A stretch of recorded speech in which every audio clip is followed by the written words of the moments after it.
Hi Aries, welcome to my channel with the Faith Tarot with me, Eva. I hope you're doing well. So, I'm just shuffling here for your September 2020 tarot reading. So for the whole month. And I'm going to do a Celtic cross here, okay? Sort of back to the roots for me. But it has been working well and definitely is one of the layouts I am most comfortable for sure. And I hope it gives you a good idea of how the month will go for you. Of course, this is a general reading, okay? So it might not resonate with everyone. Take what you feel is more related to you, and that's quite, I would say, instinctive almost. And if, of course, you're interested in a personal one-to-one reading, you got all the info on my description, okay? Ooh, this one wanted to go out. So I'm just going to take a few seconds to concentrate here.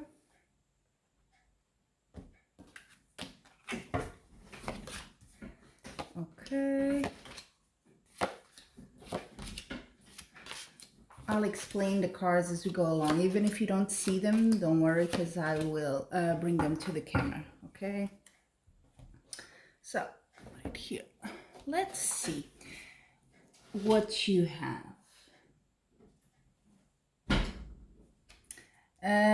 So, Queen of Swords, that's the card that represents you here in the middle, okay?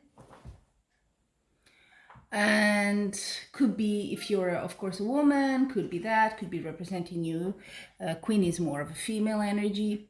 But it can also be someone it can be someone in your life, but that kind of represents you at this point. And the Queen of Swords is someone a bit, how should I say, rational, very definitely down to earth, you know what I mean? But it might kind of come across to some people as a bit, offish or a bit cold, but I don't think that's really it. But it can give that image. So it's a very structured person, very to the facts, that sort of thing. And you are crossed here by the King of Wands with the lion there,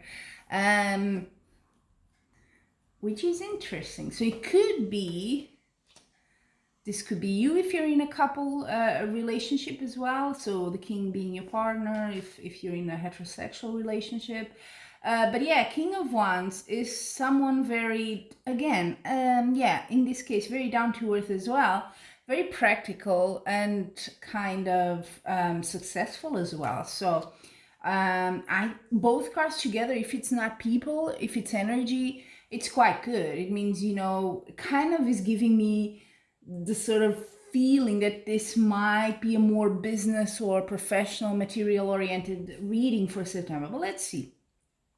In the past, money here, Six of Pentacles, that's exchange of money. So you might have received some money. It doesn't have to be much, but something there. And you come into this reading, or should I say into the month of September, a bit off. There's been a bit of a sadness to you. Something happened that kind of brought you bit of sadness, could be loneliness, there's something here that's not so good.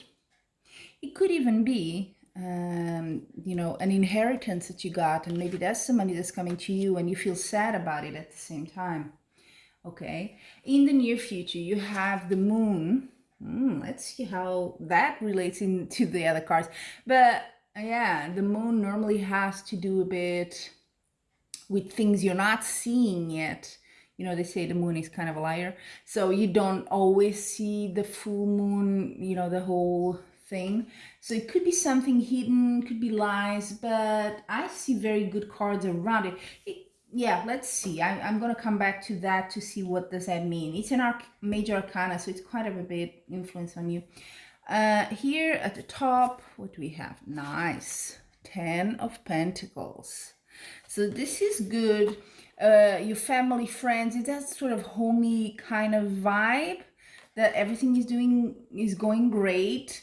It could be as well financially, you're good, you're very stable, everything is flowing as it should, so it's good. In general, I think you covered on that material part because you got some money here. Then, how you see yourself, which is different from who you are here. You have the Nine of Cups. That's an interesting. You feel here, Nine of Cups is sort of the yes card, is sort of a wish fulfilled. So it may be that this money came to you or something here, or this Ten of Pentacles represents you got something you were looking for, maybe for a while, and you got it, and you feel you sort of, yeah, I got it, you know, this is good, this is what I wanted, and I achieved it. That sort of energy, which is quite good. The environment is sort of suggesting a move.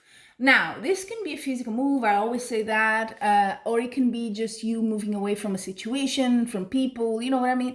Could be related to this sort of sorrow card you have here at the bottom, so maybe something caused you that sadness and the environment is kind of pushing you away from that, or, you know, kind of, I don't want to say new start, but it has that feeling of, you know, just leave it behind and move forward, that sort of thing. Or it is also sometimes the advice of the environment around you. Maybe you have people around you telling you that. Could be.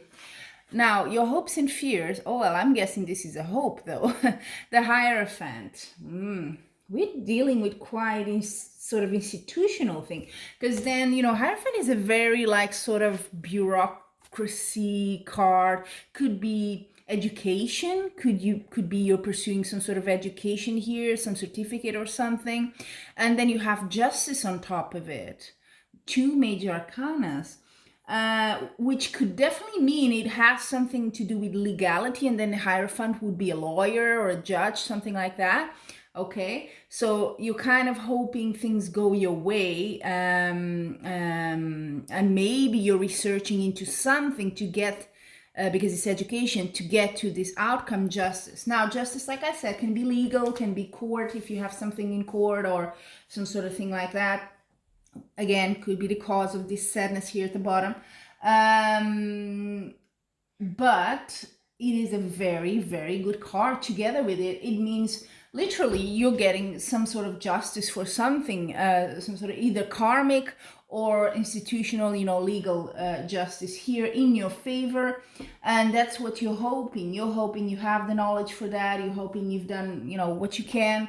So I see you very focused on this. There is not, apart from this sorrow thing here, I see you very optimistic and focused. Like I said, you're not being kind of, you know, yeah, there might be some illusions here, but I don't see many emotions. You're really focused. So that's the Queen of Swords is you. You're extremely focused. You don't want to deal with the emotions now. You just want to go to the facts. Now, what does the Moon for the near future together with the other cards? So I'm going back there. It could be that, you know, not everything, you might not have the perception. Ooh, my cat is doing a bit noise over there. Sorry for that. It could be you don't have the right perception on something, or it could be about this situation that caused you sadness, that you get some information and then finally you're like, oh, okay, I didn't know everything. Or, you know, I thought, I don't know why, but I'm thinking it's a person. So, you know, take it as if it applies to you. Maybe I thought I knew that person and turns out I didn't know everything about them for sure, and you know, important aspects I sort of missed here.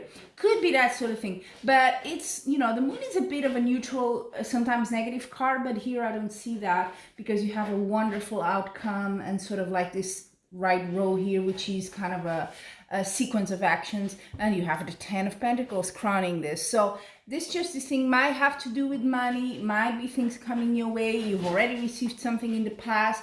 So it's looking very good for you here, Aries, I have to say. At the bottom, I always like to check, you also have the Empress, which is a card of abundance. So definitely, I don't think you are having any issues financially, or, you know, getting money or for your expenses, for whatever you need. There, you're covered there. So there you have it, Aries. I hope September does go as well as it seems. And until we meet again, I'm wishing you much love and light.